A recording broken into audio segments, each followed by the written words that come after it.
ఉన్న బంగారాన్ని విడిపించి ఆ రోజు ఆన్లైన్ రేటుకే మేము కొంటాం. Sharma gold company.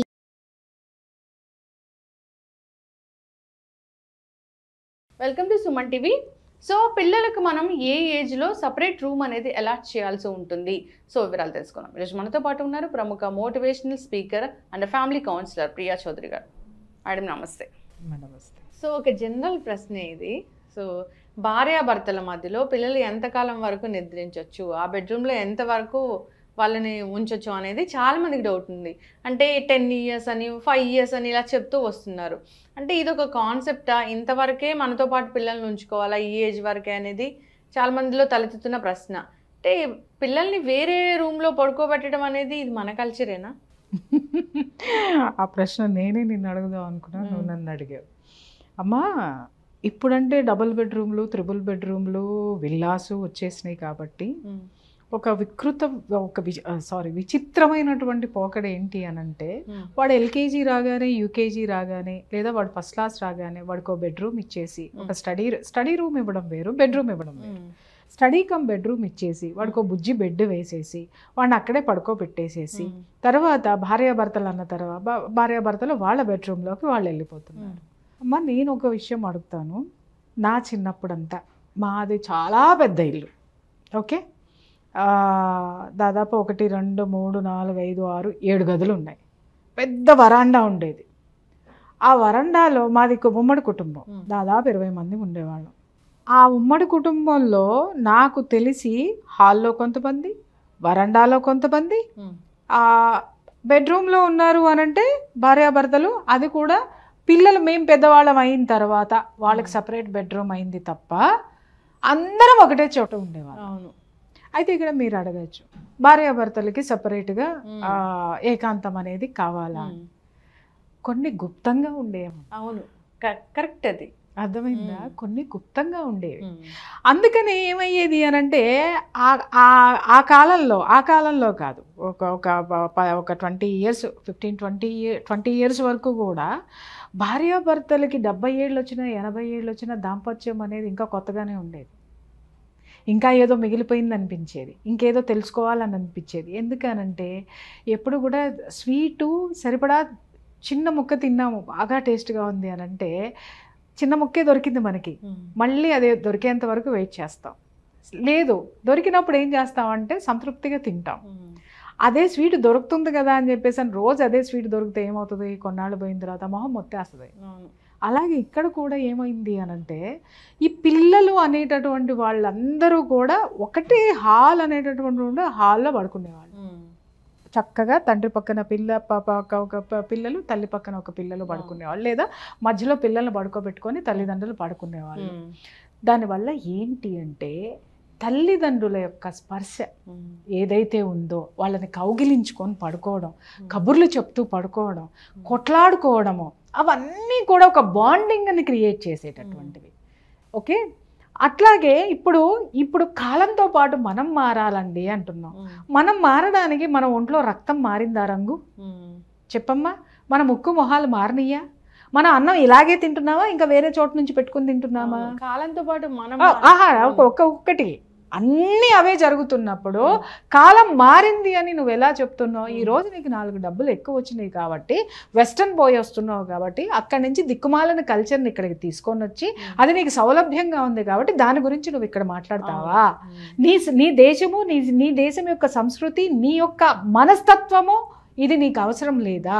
ఓకే, అది ఎంత కాలమైనా సరే. ఇంకొకటి ఏంటి అనంటే, ఒకటే బెడ్రూమ్లో పడుకోవడం వల్ల పిల్లలు, వయసు వచ్చినటువంటి పిల్లలు కూడా వాళ్ళ కంట్రోల్లో వాళ్ళు ఉండేవాళ్ళు. అవును, అర్థమైందా?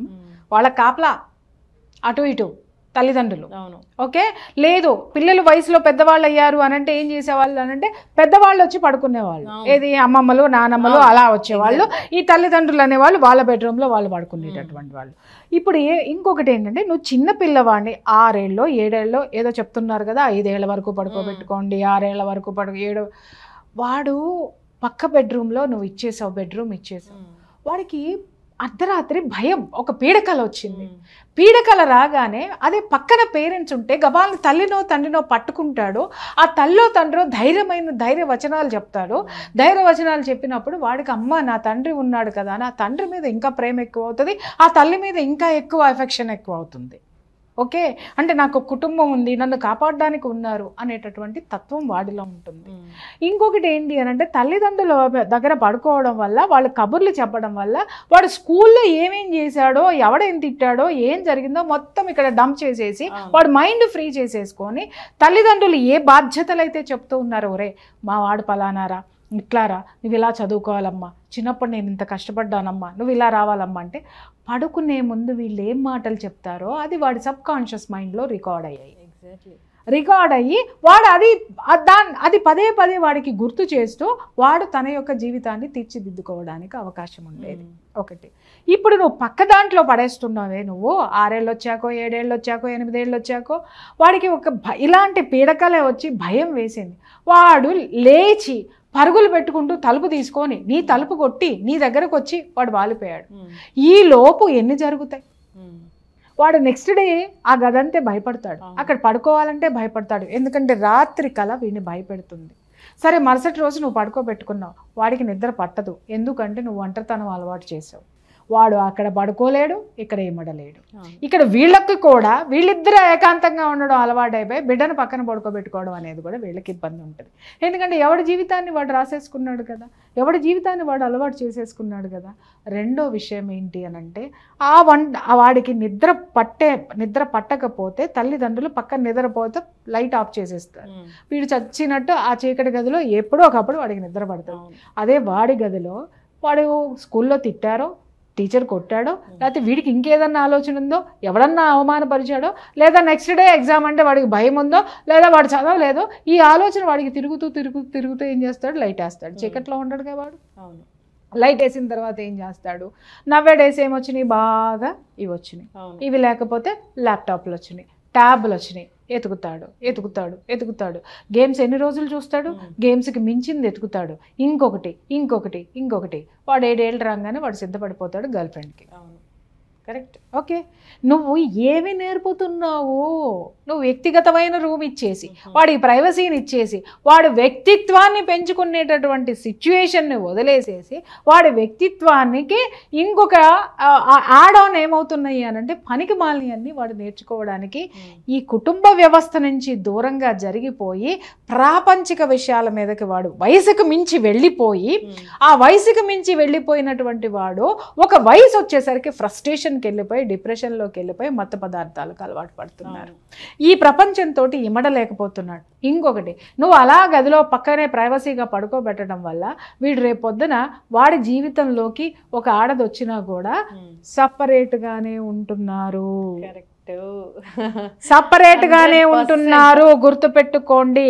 ఇవాళ భార్యాభర్తలిద్దరికి చెరొక బెడ్రూమ్లు ఎందుకు ఉంటున్నాయంటే ఈ దరిద్రమే 100%. ఓకే, ఎందుకంటే వాడికి చిన్నప్పటి నుంచి ఒక్కడే పడుకోవడం అలవాటు. భార్య 10 నిమిషాలు వాడికి కోరిక వచ్చినప్పుడు, లేకపోతే ఎంజాయ్మెంట్ ఆ కొంచెం సేపు వరకు భార్యను ప్యాంపరింగ్ చేస్తాడు, లేదా భార్య భర్తను ప్యాంపరింగ్ చేస్తాడు. ఆ తర్వాత నువ్వు పోరా అంటే నువ్వు పోరా. మళ్ళీ ఒంటరి జీవితమే. కుటుంబ వ్యవస్థ ఎక్కడ ఉంది? రేపు పొద్దున ఈడికి పిల్లాడు పుట్టిన తర్వాత ఈడు సంవత్సరం పిల్లాడప్పటి నుంచే వాడు పక్కనేసి పడుకుంటున్నాడు. నువ్వు చూసుకో అంటే నువ్వు చూసుకో. ఈడు బెడ్రూమ్లో ఉంటాడు, ఆడు బెడ్రూమ్లో ఉంటాడు. ఉంటే తండ్రి దగ్గర ఉంటాడు, లేదా తల్లిదండ్రుల దగ్గర బిడ్డలు ఉండడం అనేది నువ్వు ఇప్పుడు 5 ఏళ్ల నుంచో 7 ఏళ్ల నుంచో నువ్వు అలవాటు చేసిన ఈ సపరేషన్ బెడ్ రేపు పొద్దున జనరేషన్కి, వాడు బిడ్డల జనరేషన్కి సంవత్సరం నుంచే విడిపోతున్నారు. ఇంత దారుణాలు జరుగుతాయి. లిమిట్ తగ్గిపోతుంది. అర్థమైందా? ఇల్లు కాదమ్మా పెద్దగా ఉండాల్సింది, మనసు పెద్దగా ఉండాలి. సంసారాన్ని చక్కదిద్దుకోవడం అనంటే మనము మన బిడ్డలకి ఏమి నేర్పాలి అనంటే బంధాలని నేర్పాలి, బంధుత్వాల్ని నేర్పాలి, ఐకమత్యం నేర్పాలి. ఇప్పుడు మగపిల్లలు చూడండి తెగ కొట్టుకుంటారు అనమాట. ఈ ఒక్క చోట పడుకోవడం వల్ల ఏమవుతుందంటే ఆడు సర్దుకొని పడుకోవడం అనేది నేర్చుకుంటాడు. అరే ఇవాళ నేను నాన్న దగ్గర పడుకుంటా, అరే నేను ఇవాళ అమ్మ పక్కన పడుకుంటా, అరే నేను ఇక్కడ పడుకుంటా అంటే వాడికి ఏంటి, ఒకరోజు వీడు ఒకరోజు వాడు అంటే అడ్జస్ట్మెంట్ మెంటాలిటీ అనేది వాడికి చిన్నప్పటి నుంచి అలవాటు అవుతుంది. ఓకే, ఇక్కడ నువ్వు ఒక రూమ్ ఇచ్చేసేసి 2 బెడ్లు సపరేట్ వేసేసి వాడి ట్యాప్ వాడికి, వీడి ట్యాప్ వీడికి, వీడి గుడ్డలు వీడికి, వాడి గుడ్డలు వాడికి అన్నీ సపరేట్గా ఇచ్చేసిన తర్వాత రేపు పొద్దున వాడు ఏం చేస్తున్నాడు, నా జీవితం నాది, వాడితే నాకెందుకు, చిన్నప్పుడు వాడు ల్యాప్టాప్ ఆడితే నాకు ఇచ్చాడా, లేకపోతే ఎందుకంటే ఇదివరకు ఒకటే ఉండేది. ఇంకొకటి చెప్పనా, ఇప్పుడు బాగా మారిపోయినాయి కాబట్టి ఇంట్లో 2 మగ పిల్లలు ఉన్నారు అని అంటే ఓ సంవత్సరం తేడా ఉందనుకుందాం, పెద్దోడు వేసుకున్నాయి చిన్నోడు వేసుకోవాలి. అర్థమైందా? పెద్దోడు వేసుకున్న బట్టలే చిన్నాడు వేసుకోవాలి. వీడికి కొత్త బట్టలు చాలా తక్కువ ఉండేవి, అన్నీ వాడు తీసేసిన తర్వాత వాడు వాడేసిన తర్వాత వాడి సైకిల్ వీడు వాడాలి. వీడి చిన్నవాడిలో ఏం తత్వం వస్తుంది అనంటే పట్టుదల వచ్చేది. అమ్మ పెద్ద అయిన తర్వాత నేను మంచి సైకిల్ కొనుక్కోవాలి, కొత్త సైకిల్ కొనుక్కోవాలి అన్నీ మన్నయ్య లేదు. ఇంకొకటి ఏంటి అని అంటే వాడికి ఆ వస్తువు నాకు ఎప్పుడు వస్తాయి, మా అన్నయ్య నాకు ఎప్పుడు ఇచ్చేస్తాడు, నేను దాన్ని నెక్స్ట్ నాదే అది అని దాని మీద ఒక ప్రేమను పెంచుకుంటాడు. వాడు కావాలంటే వాడి సైకిల్ వీడు తుడుస్తాడు, ఎందుకు అనంటే రేపొద్దున ఆ సైకిల్ వీడిది కాబట్టి దాన్ని జాగ్రత్తగా చూస్తాడు. ఇవన్నీ ఎక్కడున్నాయమ్మా? అడ్జస్ట్మెంట్లు పోయినాయి, ఆ బాండింగ్ పోయింది, ఎవ్రీథింగ్ హ్యాస్ లాస్ట్. ఇవాళ మనం సపరేట్గా పడుకోబెట్టండి, వెస్టర్న్ కల్చర్ని తీసుకొచ్చి వెస్టర్న్ బుక్స్ చదివేసి వెస్టర్న్కి వెళ్ళి తిరిగేసి వచ్చి అవి తీసుకొని వచ్చి మన కుటుంబ వ్యవస్థలో నాటి విషపు మొక్కలు, కలుపు మొక్కలు నాటుతున్నాం మనం ఈరోజు. బాండింగ్ అనేది లేదు.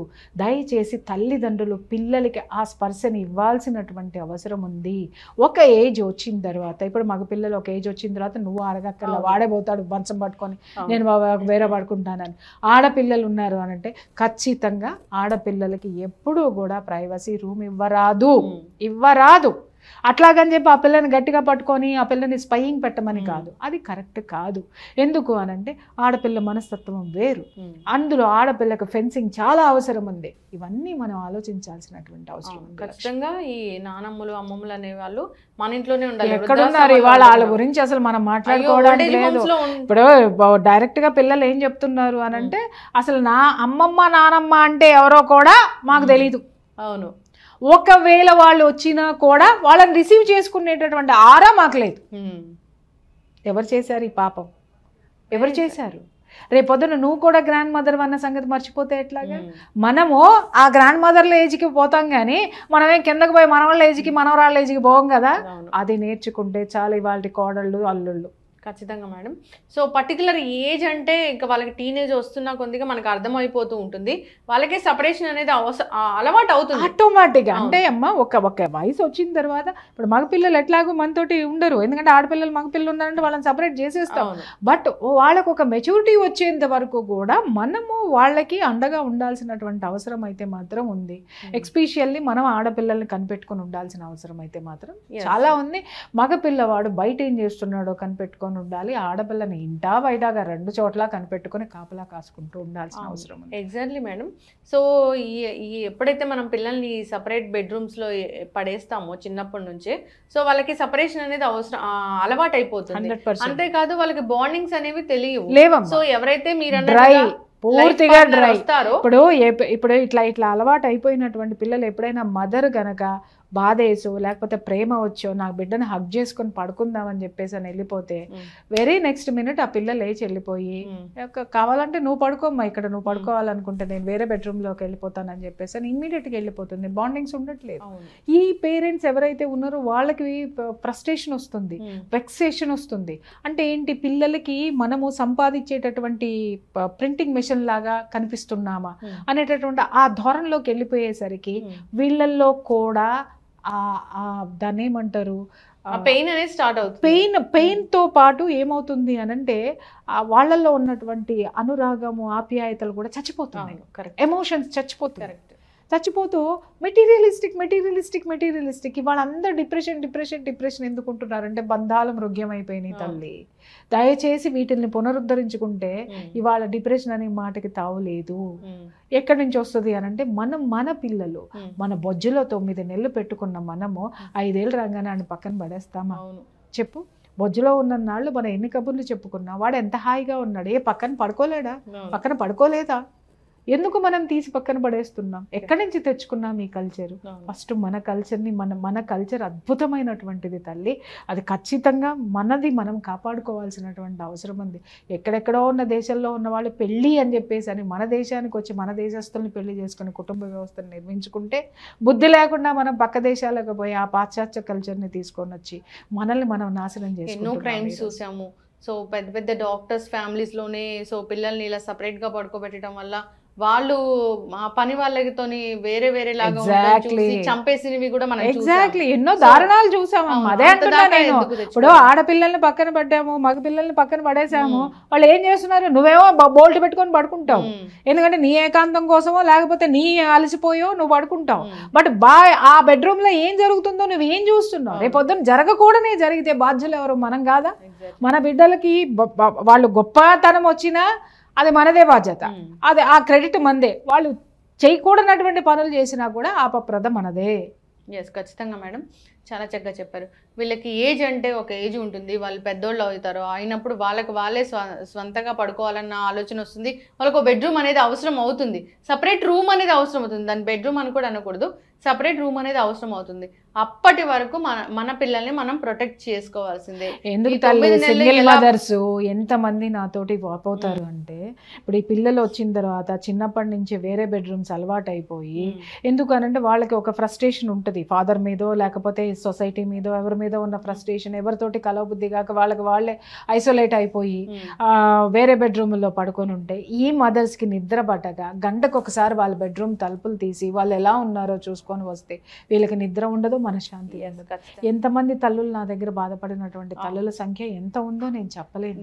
ఎందుకంటే ఇటు తల్లులకి మనశ్శాంతి లేదు, అటు పిల్లలు తెలుసుకోవడం లేదు. అంటే ఎక్కడ మనం ఫెయిల్ అవుతున్నాము అని అంటే కుటుంబ వ్యవస్థను నాశనం చేస్తున్నాం. ఖచ్చితంగా మేడం, చాలా చక్కగా చెప్పారు. సో ఈ ప్రాబ్లం అనేది ఇదేదో చిన్న ప్రాబ్లము ఇంతవరకే ఉంది అని కాదు.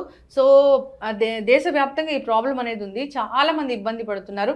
అటు తల్లిదండ్రులు కావచ్చు, ఇటు పిల్లలు కావచ్చు, అందరూ కూడాను. సో అటు అమ్మమ్మలు తాతయ్యలు కూడా కావచ్చు, వాళ్ళని ఇంట్లో ఉంచక వాళ్ళని ఓల్డేజ్ హోమ్లో పడేయడం వల్ల సో వాళ్ళ ఇబ్బందులు వాళ్ళకే ఉన్నాయి. సో ఎవరైనా ఈ పరిస్థితి చాలా టఫ్గా ఉంది, నా పిల్లని నేను వెనక్కి తెచ్చుకోలేకపోతున్నాను, నా పిల్లాడు ఇలా అయిపోయాడు, లేదా నా పేరెంట్స్ ఇలా ఉన్నారు, నా హస్బెండ్ ఇలా ఉన్నాడు, సో దానివల్ల నా పిల్లల్ని ఇలా చేయాల్సి వచ్చిందని బాధపడే వాళ్ళు ఎవరైనా సరే ఒక్కసారి కాంటాక్ట్ చేయాలని కోరుకుందాం. వాళ్ళకి ఖచ్చితమైన సలహా అనేది ఇక్కడ దొరుకుతుంది కాబట్టి, పరిష్కారం అనేది దొరుకుతుంది కాబట్టి చాలా చక్కటి ఇన్ఫర్మేషన్ అండి. ధన్యవాదాలు.